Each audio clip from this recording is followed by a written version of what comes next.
예, 여러분 안녕하십니까. 저는 노태호입니다. 오늘 이 강의는요, 선생님들만 모셨고요. 되게 소수 좀 적은 선생님들만 모시는 이유는 이 강의가 이제 일방적으로 강의보다는 진료 현장에서 부딪히게 되는 그 부정맥들을 좀 궁금하신 점을 갖다가 좀 질문이 있으면 언제든지 질문 주시고 같이 좀 이야기하고 그런 기회를 만들기 위해서 이렇게 좀 소규모로 자리를 좀 만들었습니다. 저는 노태호, 같이 저와 강의를 진행하실 선생님은 앞에 계시는 이만영 교수님입니다. 그래서 사실은 그 외래에서 접하는 부정맥을 갖다 이제 어떤 거를 할까 좀 사실 고민을 좀 많이 했습니다.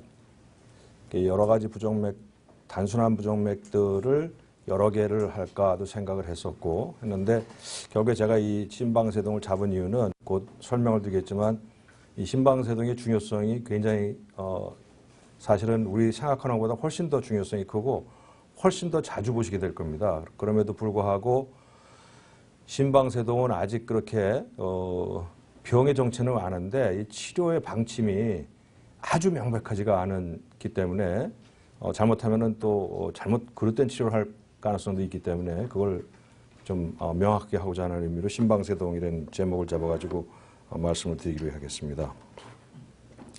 그래서 제가 말씀드리는 거는 이제 쭉 제 나름대로 준비한 내용을 말씀드리는데 혹시라도 강의 도중에 제가 말씀드리는 내용이나 아니면은 관련된 내용 중에서 궁금증이 있거나 하면 언제든지 손을 드시고 언제든지 질문을 주세요. 저하고 이만 선생이 이만 교수님하고 같이 여러분들 궁금증을 갖다가 100% 해결해 드리도록 애를 쓰겠습니다. 절대 이 강의를 중단시키는 것에 대해서 조금이라도 찜찜한 마음 가지지 마시고 관련된 강의에 대해서 질문 있으면 언제든지 말씀해 주세요. 우선 한번 증례를 한번 살펴보도록 하겠습니다. 증례는 여기 지금 증례 아무런 증례 나오지 않고 텍스트만 몇 줄씩 나옵니다. 이 증례들이 우리들이 진료실에서 보게 되는 그 심방세동의 케이스들이에요. 그러니까 한번 상상을 한번 해보세요. 67세 되는 아주머니고 엊그제부터 가슴이 두근거리고 숨이 좀 가쁘다고 왔어요. 특별한 병도 없었던 사람이에요. 이런 히스토리가 있습니다. 반면에 한번 머릿속으로 상상만 해보세요. 71세 된 남자분이고 한참 전부터 활동하면 좀 숨이 좀 차기도 하고 가끔 가슴이 두근댄다고 그러는 분들. 우리 실제 외래에서 많이 진료실에서 많이 보는 분들이에요. 이분은 혈압이 한 20년 있었다고 그러는 분이고요. 또 70세 된 아주머니인데 숄더 페인이 있어가지고 통증 치료를 주사를 할 예정이다. 나 대학병원에서 지금 부정맥이라고 이미 약을 먹고 있다. 근데 출혈을 좀 주의하라는 얘기를 들었다. 병원 알고 봤더니 뭐 고혈압에 심방세동이 있었다는 걸 정확하게 알고 있는 환자도 있어요. 또 52세 남자 환자가 어저께부터 가슴이 두근거린다고 그랬어요. 숨도 좀 가쁜 것 같고. 히스토리 잘 물어봤더니 심방세동 벌써 진단 받았어요. 대학병원 진단 받고 2년 전부터 프로파페논이라는 약을 갖다가 먹고 있다. 먹고 있는데도 자꾸 두근거리는 게 왔다 갔다 한다. 이런 시나리오 있을 수 있습니다. 또 58세 된 남자 환자가 어저께 술 잔뜩 먹었는데 오늘 새벽부터 가슴이 막 두근거리고 숨이 차다. 이렇게 올 수 있어요. 40세 여자 환자가 두근거려서 왔는데 숨도 차고 손도 떨리고 또 잘 물어봤더니 체중도 좀 줄었더라. 자세히 물어봤더니 갑상선 기능 항진증도 진단받은 적이 있더라. 그래서 여러 가지 시나리오가 있을 수 있는데 결국에는 심전도로 나타날 때는 동일한 심전도로 나타나요. 이 심전도는 우리 너무 잘 알고 있는 심방세동의 심전도입니다. QRS 웨이시 치료받지 않은 경우 굉장히 빠르고 굉장히 불규칙하고 베이스라인 아주 지저분한 심전도. 상황, 임상적인 상황은 굉장히 다양하지만 우리들한테 나타나는 심전도는 이런 심전도로 나타나요. 심방세동은 임상, 양상이 굉장히 다양할 수 있습니다. 심전도 모습은 하나예요. 빠르고 불규칙하고 P8 확인하기 어렵고 베이스라인이 좀 지저분한 이런 식의 거예요. 지금 보신 심전도 바로 이거죠. 근데 심전도 모습이 이렇게만 나타나진 않습니다. 위에 나타나는 심전도는 굉장히 맥이 빠르죠. 굉장히 맥이 빠른데 두 번째 거는 그거보다 맥박이 좀 덜 빠라요. 이런 사람도 있어요. 치료받지 않아도 또 이런 사람들도 있어요. 세 번째 심전도는 똑같은 심방세동인데 맥이 늦은 사람도 있어요. 맥이 늦고 베이스라인은 역시 지저분해요. 이런 심전도로 나타날 수도 있습니다. 또 똑같은 심방세동이 다 심방세동 심전도입니다. 심방세동인데 베이스라인 엄청 지저분해요. 현저하게 심방세동인가 알 수 있어요. 반면에 어떤 심방세동은 QRS는 irregular한데 베이스라인 지저분하지 않아요. 베이스라인도 깨끗하게 나타날 수도 있어요. 심방세동의 임상 양상도 굉장히 다양하고 그다음 심전도 양상은 QRS가 irregular하면서 베이스라인이 지저분하지만 지저분한 정도도 사람에 따라 다르고 또 레이트도 달라요. 여러 가지 아주 다양한 모습을 가지고 있어요. 근데 그럼 이런 심방세동이 왜 생기냐? 잘 모릅니다. 왜 생기는지. 다만 우리가 알 수 있는 거는 여러 가지 그 상황을 미쳐봤을 때 이것이 원인일 것이다 라고 추측하는데 주 연세 드신 분들 많이 생기고 고혈압, 판막질환, 폐질환, 갑상선, 뭐 술, 슬립 아브니아 이런 경우에 같이 많이 생기니까 이런 것들이 아마 하나의 원인 요소로 작용할 것이다 라고 추측은 하지만 왜 생긴다 하는 게 아주 명백하게 나와 있지는 않아요. 근데 이제 심방세동에서 발생 기전을 갖다가 자꾸 따져 들어가 보니까 지금 파악한 거는 뭐냐면은 폐정맥 저 안쪽에서 자꾸 비정상적인 이상한 전기들을 많이 만들어내는 것이 기전이구나. 원인은 아니지만 저것 때문에 그렇다는 것까지는 알았어요. 지금 학자들이. 저걸 알아가지고 저거를 치료해보자 하는 쪽으로 지금 가고 있어요. 그래서 그 부분은 이제 치료 부분에서 말씀을 드릴 거고요. 심방세동이 왜 중요하냐면은 엄청나게 발생이 많습니다. 실제 우리가 생각하는 것보다 훨씬 더 많습니다. 그 다음에 지금 심방세동을 이게 그럼 프레벌런스가 어떻게 되는지 잘 모릅니다. 진단하는 방법이 그냥 어쩌다 외래에서 진찰해서 나타나는 심전도로 나타나는 것은 극히 일부인 거예요. 나머지는 대부분 굉장히 많은 환자들은 심방세동이 있음에도 불구하고 진단도 못 받고 그냥 숨어있는 환자들이 굉장히 많아요. 더군다나 심방세동의 네이처가 초기에는 생겼다 말았다 하는데 안 생기고 있을 때에는 도대체 알아챌 방법조차 없는 겁니다. 그래서 그 안에 숨어있는 환자가 엄청나게 많다 하는 걸 갖다가 아셔야 되고요. 심방세동은 주로 고령에서 발생합니다. 지금 보시는 것처럼 50대, 60대 가면서 발생이 시작되다가 그 이후 연령이 아주 급격하게 늘어나는 이런 모습을 보이고 있어요. 그러니까 연세가 많아지면 많아질수록 즉 고령사회에 들어가면 들어갈수록 심방세동의 발생이 우리가 생각하는 것보다 훨씬 더 폭발적으로 늘어날 가능성이 굉장히 많은 그 가능성을 가지고 있어요. 그래서 보게 되면은 60세 이상인 사람은 제너럴 파퓰레이션에서 10명이 1명이 심방세동이다 이렇게까지 주장하고 있습니다. 근데 지금도 많은데 감춰진 심방세동이 굉장히 많은데 앞으로는 훨씬 더 증가될 것이라고 예측을 하고 있어요. 그래서 어느 정도냐면은 이거 좀 뭐 미국의 데이터인데 30년 후에는 현재 환자보다도 2배로 늘어날 것이다 하는 보수적으로 잡아도 2배 늘 것이다라고 생각을 하고 예상을 하고 있어요. 요거는 이제 그 미국 심장협회에서 실제 프레발런스를 갖다가 자꾸 잡아내고 있어요. 환자 통계를 잡아내고 있는데 95년도에 230만 명에다 2010년에 500만 명을 2배가 늘었는데 2030년에는 1200만 명으로 증가될 거로 예상하고 있어요. 이게 보수적으로 잡은 겁니다. 그러니까 우리가 생각하는 것보다 심방세동은 훨씬 현재 단계에서도 중요하고 앞으로 그 중요성이 훨씬 클 것이다 라고 생각을 하고 있어요.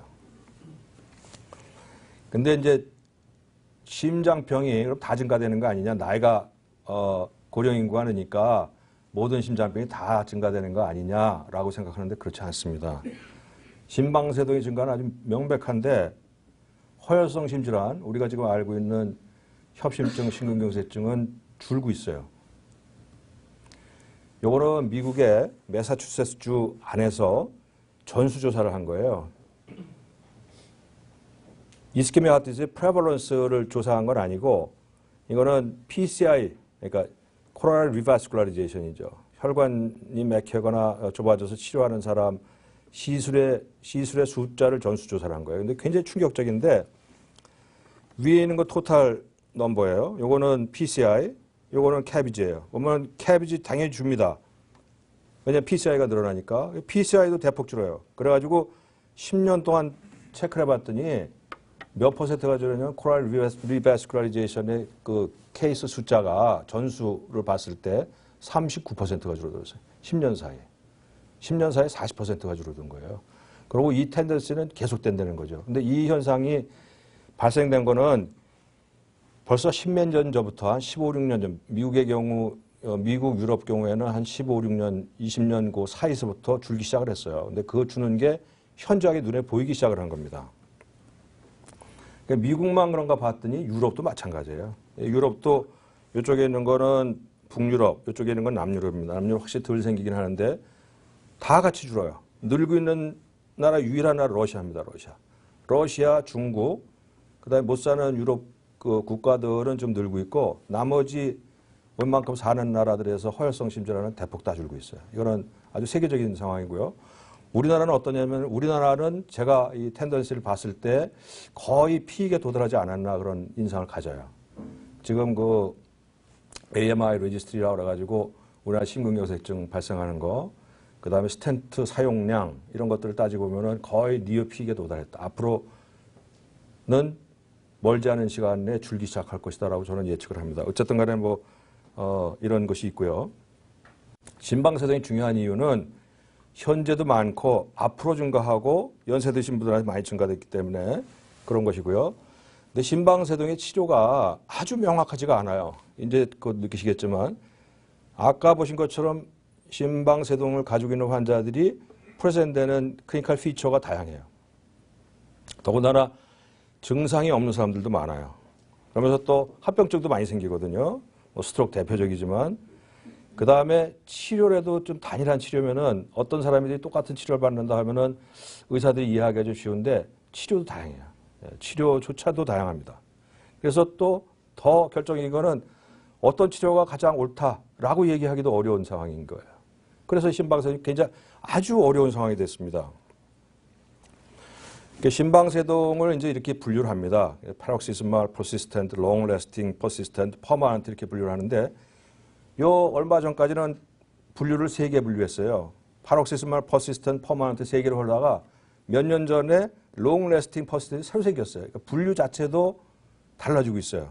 그래서 이 분류는 뭐 7일 이상, 1년 이상, permanent 이렇게 하는데 그 다음에 또 원인에 따라 가지고 low는 아무런 원인이 없는 것, 또 판막이냐, 비판막이냐, 2차성이냐 등등 아주 보는 관점에 따라서 심방세동이 다양하고요. 여기서 지금 이상한 건 뭐냐면은 1년 이상 지나면 이게 long lasting persistent인데 그 permanent하고 long lasting은 또 뭐가 다르냐 말이죠. 1년 이상 지나는 거 똑같이 1년 이상인데 이것도 또 애매한 상황이 돼버렸어요. 그런데 아주 기가 막히는 그 데피니션이 있는데 한번 보세요. 영구형 심방세동을 어떻게 정의하고 있냐면은 환자와 의사가 정상 리듬을 회복하지 않기로 합의한 경우가 영구형입니다. 이게 굉장히 웃기는 환자하고 합의해가지고 가령 심방세동이 어저께 생기는 환자라 일주일밖에 안 된 사람이라도 환자가 나는 그냥 이대로 살래 하고 의사와 같이 그럽시다 하면 그건 영구형이 돼버리는 거예요. 아주 이 묘한 정의를 가지고 있어요. 그래서 이거는 제가 만든 글이 아니고 그 정의를 갖다 그대로 해석한 거예요. 심방세동을 받아들인다는 것은 병태 생리학적 성질과 상관없이, 그러니까 이게 뭐 언제 생기고 어떤 병 때문에 생긴 거에 상관없이 환자하고 의사가 받아들이면 그때부터는 그냥 퍼머넌트 영구형 심방세동을 받아들인다. 이렇게 나왔다는 건 뭐냐면은 병의 네이처가 아주 그렇게 우리가 생각하는 것처럼 명백하지 않다는 걸 갖다 보여주고 있는 거예요. 치료적인 면에서 보면 치료도 심방세동을 갖다가 의사들은 이걸 어떻게든지 좀 정상으로 돌리고 싶어 하는 게 있어요. 정상으로 돌리는 걸 갖다가 우리 리듬 컨트롤이라고 그러고 정상으로 돌리는 게 참 어렵거든요. 어려우니까 정상으로 돌리다가 실패하게 되면은 할 수 없이 그냥 맥박만 조절합시다 하기는 게 레이트 컨트롤이에요.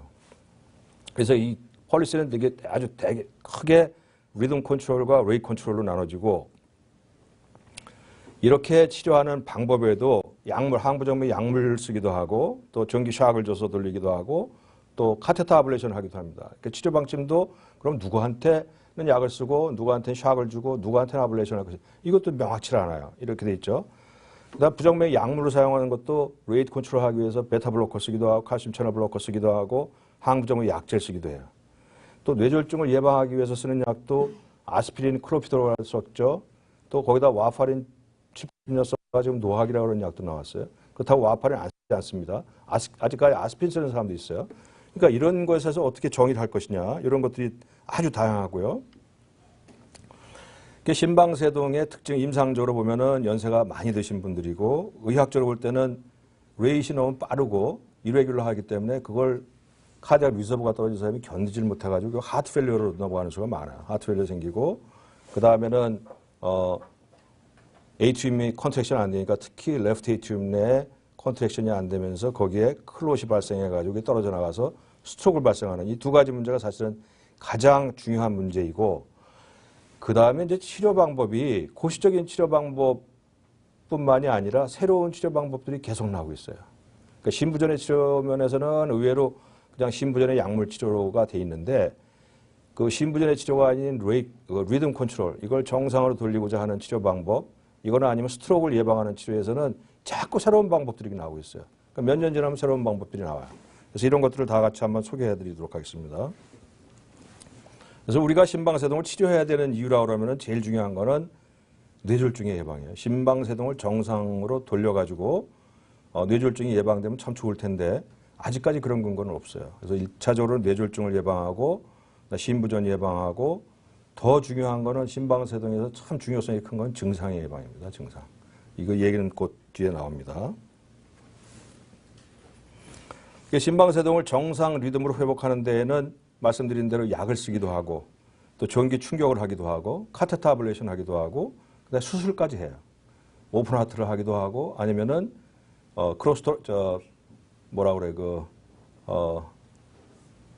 토라코스코피를 해가지고 하는 시술도 하고요. 아주 다양한 치료 방법들이 동원이 되고 있고요. 그래서 의사들이 그 심방세동을 정상으로 돌리기 위한 갖은 노력을 하는데 이러한 노력들이 진짜 시키면 좋으냐에 대해서 연구한 적이 있었어요. 주로 카테터 아블레이션하면 환자가 좋아지고 오래 사느냐를 따져본 연구가 있었어요. 이거를 따져본 연구로서는 사실은 최초의 연구고 현재까지 가장 존중받는 연구인데 이게 어펌 트라이얼이라고 그러는 건데요. 그 전에 어떻게 생각했냐면은 심방세동 환자를 심방세동이 있게 되면은 없는 사람에 비해서 그 서바이벌이 떨어져요. 모탈리티가 좀 올라가거든요. 그러니까 이거를 정상으로 돌려놓으면 카테터 아블레이션이나 약을 쓰거나 온갖 방법을 통해서 돌려놓으면은 이 사람이 좋겠지, 잘 살고 오래 살겠지라고 생각을 해가지고 연구를 했는데 아주 처참한 결과가 나온 거예요. 이게 보더니 리듬 컨트롤, 사이너스 리듬을 유지시켜놓나 아니면 레이 컨트롤 그냥 놔두면서 중풍 예방을 하나 죽고 사는데 별 차이가 없다는 거죠. 굉장히 충격적인 연구였어요. 그래서 그렇다고 그러면은 이거 굳이 그 힘들고 부작용하고 시술 합병증까지 가지고 있는 심방세동을 저렇게 치료해야 되겠는가에 대해서 부정을 치료하는 의사들한테 굉장히 그 충격을 줬던 연구예요. 이거 이후에 아직 연구가 심방세동을 적극적으로 사이너스를 만드는 게 좋다 하는 연구가 아직 나와 있지 않아요. 그래서 현재로서는 이 연구가 현재의 우리의 치료를 가이드하는 현재까지 가장 중요한 그 치료 연구입니다. 그래서 많은 사람들이 그럼 현재 단계에서 심방세동을 어떻게 치료하는 게 좋겠는가 해가지고 이런 알고리즘을 만들었어요. 그래서 이 알고리즘을 간략하게 제가 설명을 해드리려고 그래요. 제일 위에 나오는 거니까 모든 심방세동이 이제 만성 퍼마넌트 파록시스말 퍼시스턴트 롱스탠딩 퍼시스턴트 퍼마넌트가 있지만 모든 것에 상관없이 가장 첫 번째 보게 되는 것은 이겁니다. 그래서 여기 보시면은 이 알고리즘 상에서 바로 이 부분을 얘기하고 있어요. 어떤 심방세동이든지 처음에 우리가 접하게 되면은 가장 먼저 확인해야 되는 거는 리버서블 커즈입니다. 근데 리버서블 커즈가 이렇게 많지 않아요, 브레인이. 여기서 예를 듣고 있는 것도 기껏 해봐야 갑상선 기능 항진증이 있지 않나. 그 다음에 일시적으로 생기는 술과 관련된 거. 하리데이 하트 신드롬이라고 하는 술과 관련된 것들. 기타 뭐 이런 것들. 아주 심한 COPD 같은 거 있지 않나. 이런 몇 가지 점을 갖다가 교정하려는 노력을 해야 되겠다 하는 것이 첫 번째입니다. 그 다음 두 번째가 뭐냐면 엔티코아귤레이션이에요. 엔티코아귤레이션은 여기를 보시게 되면은 여기 보게 되면 심방세동이 있을 때 요거는 파록시스말이고 요거는 퍼시스턴트. 퍼마넌트는 여기 들어가 있지도 않습니다. 심방세동이 있으면 형 타입과 상관없이 리버서블 코스를 찾아보고 그 다음에 엔티코아귤레이션 결정하는 거예요. 엔티코아귤레이션 뭐냐면은 엔티코아귤레이션 할 것인가 말 것인가, 이 사람이 스트로크 리스크가 얼마나 있는가를 보는 거는 명백하게 챗 베스크 스코어 하나예요. 그래서 모든 심방세동 환자에서 가역성 원인을 찾아서 교정한다는 건 너무나 뻔하고 그거 별로 없거든요. 그래서 그거 다음에 할 수 있는 거는 결국에는 엔티코아귤, 스트로크 프리벤션이에요. 스트로크 프리벤션은 이 사람이 나이와 아니면 심방세동의 형태와 상관이 없어요. 모든 심방세동 환자를 보게 되면은 100명인 100명 다 스트로크 프리벤션을 하려는 거죠. 스트로크 프리벤션, 스트로크의 리스크가 얼마나 되는 걸 판단하고 그다음에 스트로크에 대해서 엔티코아귤레이션을 하라는 거죠. 근데 그걸 판단하는 방법은 오로지 챗 베스크 스코어밖에 없어요. 그래서 가장 중요한 것은 스트로크 프리벤션이다 하는 걸 갖다 아시면 되고요. 가역성 원인을 찾고 고위험군을 찾아서 항원고지를 개시한다. 그 다음에 이제 발작성이냐 아니면 지속성이냐 가지고 치료 방침 약을 줄 것이냐 아니면은 뭐 더 적극적인 카테터 아블레이션 할 것이냐 기타 등등을 생각해라 이겁니다. 엔티코아귤레이션을 결정하고 나서 이 사람이 하이 리스크 챗 베스크 스코어 2점 이상 되게 되면은 노악 엔티코아귤을 해야 되는 거죠. 와파린을 쓰거나 아니면 노악을 쓰고 그 다음에 생각할 때 이제부터는 그 타입에 따라서 치료 방침이 달라지는데 파록시스말 AFib라면 일주일밖에 안 된 그 생겼다 말았다 하는 파록시스말 AFib라면은 그 다음에 이 사람을 고려하는 건 뭐냐면은 증상입니다. 증상. 심방세동만큼 증상이 중요하게 판단되는 병이 별로 없어요. 참 우스운 일이긴 한데 증상이 없으면은 두고 보는 겁니다. 증상이 없으면. 심방세동의 증상이 파록시스말 AFib에서도 증상이 없으면 두고 보라는 거예요. 증상이 있으면은 그 다음에 치료를 시작해라. 그러니까 심방세동, 파록시스말 AFib 심방세동 환자를 받고 엔티코아귤레이션 할 것인가 결정했고 필요하면은 하고 아니면 리스크가 아니면은 엔티코아귤레이션 안 하다 하더라도 그 다음에 이 사람이 증상이 있는가 잘 물어봐야 되는 거죠. 근데 파록시스말 AFib인데 난 증상이 없어. 그러면은 치료하지 말라는 거예요. 그냥 두고만 보라는 겁니다. 약간 굉장히 컨서버티브하지만 이거는 가이드라인이 디렉트하고 있는 거예요.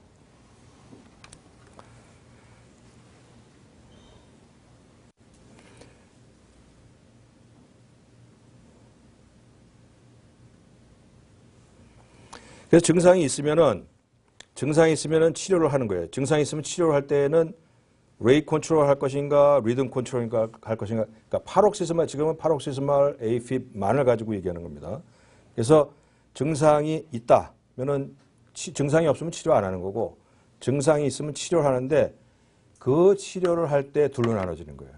그때 그냥 리듬 정상적으로 리듬 컨트롤로 갈 것이냐 아니면은 그냥 레이트 컨트롤 하면서 볼 것이냐 하는 거예요. 그래서 치료를 할 때 레이트 컨트롤로 결정을 하게 되면은 레이트 컨트롤 하는 거는 베타 블로커나 칼슘 채널 블로커나 이런 약들입니다. 그런 약을 써서 환자가 좋아진다. 증상이 없다 하면 그거 치료를 그냥 하는 겁니다. 근데 만일 이런 상황에서 증상이 좋아지지 않는다면은 그때는 다른 치료로 갈 수 있는 거예요. 증상이 좋아지지 않으면 그다음에는 이제 리듬 컨트롤로 가는 겁니다. 그래서 우선 파록시스말 AFib 환자에서 엔티코아귤레이션 시작하고 나서 그다음에 증상이 있느냐 없느냐를 판단해가지고 증상이 없으면 보는 거고 증상이 있으면 치료를 하는데 치료를 할 때에는 두 가지가 다 가능해요. 레이트 컨트롤 가든지 리듬 컨트롤 가든지 다 가능하고 만약 이 사람을 돌려줘야 되겠다라고 판단하면 우선 약을 쓰고 약을 써서도 좋아지게 되면 두고 보는 거고 약을 써서 좋아지지 않으면은 카테터 아블레이션 쪽으로 가게 되는 겁니다. 근데 이제 발작성 심방세동 환자에서 이 증상이 좋아지지 않을 때 레이트 컨트롤, 그냥 맥박만 조절할 것이냐 아니면은 리듬을 조절할 것이냐는 사실은 이 판단은 쉽지는 않아요.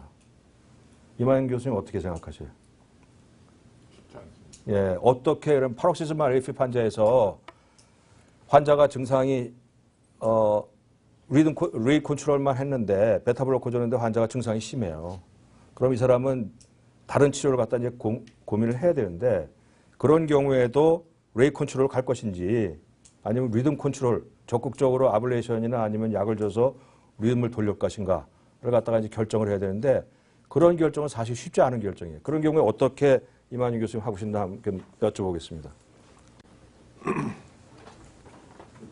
저라고 뭐 특별한 뾰족한 수가 있는 건 아니고요.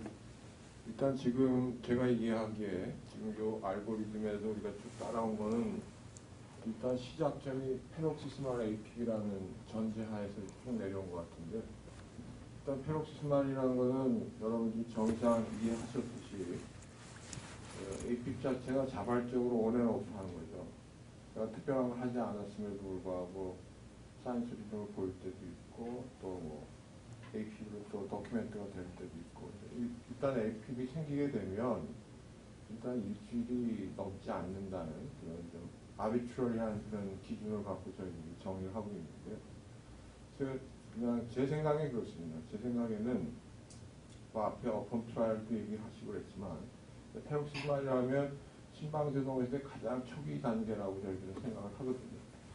특별한 치료를 하지 않았는데도 사이언스 리듬으로 컨버전이 될 수 있는 그런 치료의 어떤 가능성이 어느 정도 좀 남아있는 그런 경우입니다. 저 같은 경우에는 당연히 환자 증상을 갖고 평가를 하지만 의사 입장에서 이 환자가 지금 페록시스말이라고 만약에 확신이 든다 그러면 저는 물론 환자 증상을 우선시하지만 그래도 저는 리듬 컨트롤 해보려고 굉장히 애를 많이 쓰고 있습니다.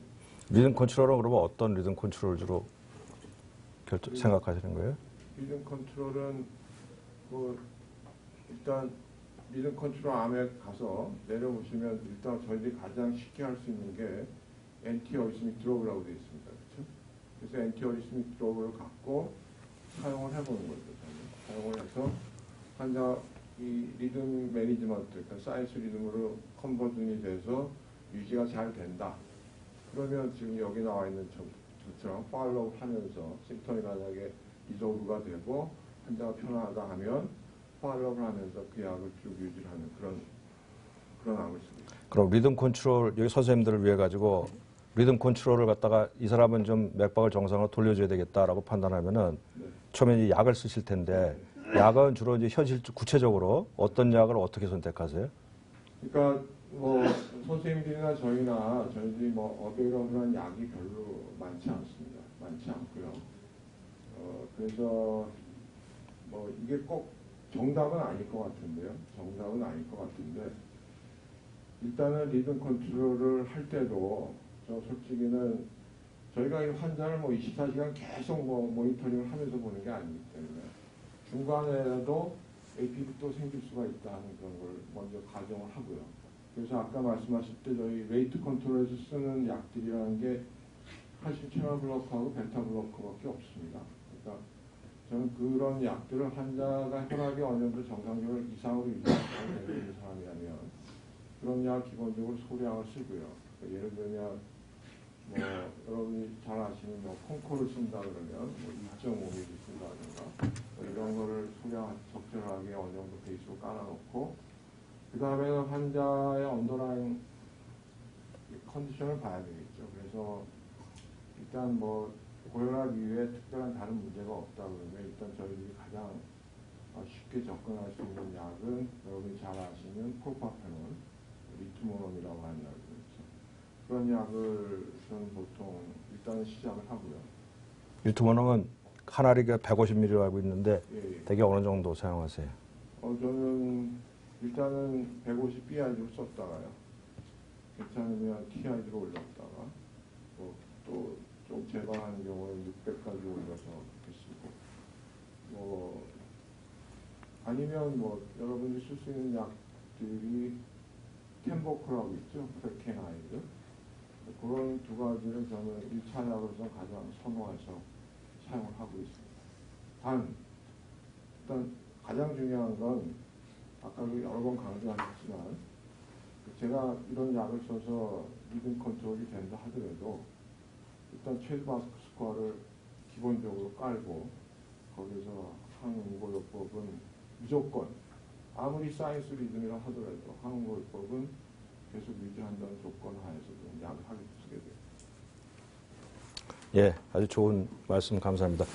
혹시 그 선생님들 중에서 심방세동 환자한테서 그 최드바스크 스코어를 지금 그 가이드라인이 얘기하고 있는 거 보면은 심방세동으로 나타나는 모든 환자에서 리버스블 팩터를 보고 두 번째 가장 중요한 것은 최드바스크 스코어를 봐야 되거든요. 최드바스크 스코어 보고 2점 이상이면 무조건 엔티코아기를 해야 되는 거거든요. 컨트롤만 아니면은. 근데 여러분들 진짜 어떠세요? 다 하십니까? 선생님 어떠세요?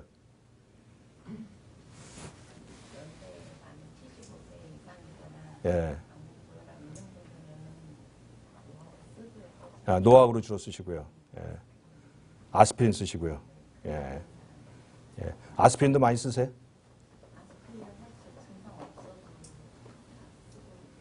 예, 아마 비슷할 것 같습니다. 사실은 이제 뒤에 얘기가 나오겠지만 스트로크 심방세동 환자의 스트로크 프리벤션으로 아스피린이 가지고 있는 역할은 사실 굉장히 적다고 되어 있어요. 근데 그럼에도 불구하고 리스크가 그렇게 높지 않고 그런 사람에서 노악이나 와파린 쓰기에는 좀 그렇고 그렇다고 안 주고 그냥 지나가기에는 또 좀 찜찜하고 그러니까 그냥 절충하는 마음으로 아스피린을 좀 쓰는 경우는 있습니다. 이만희 교수님은 어떠세요? 아까 최드바스크 스코어를 어떻게 계산하시는지 뭐 다들 아실 거라 생각하는데요. 일단은 저는 리스펙터가 글쎄요. 아직까지는 한국이라서 그런지 몰라도 만약에 예를 들어서 58세인데 고혈압이 있다.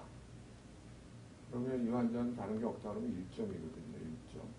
그래서 저는 솔직히는 요새 나중에 교수님 강의에 뭐 1점도 그 ESC나 뭐 H에서는 안티코아기에서 하는 게 안전하다고 되어 있는데 그런 경우까지는 그냥 60세 미만의 남자 뭐 이런 경우에 고혈압 하나만 있다 그러면 아스피린 쓰지만 그런 환자들도 가급적이면 뭐 환자가 억셉을 하면 노악이나 안티코아기에서 하려고 문제를 쓰고 있습니다. 네.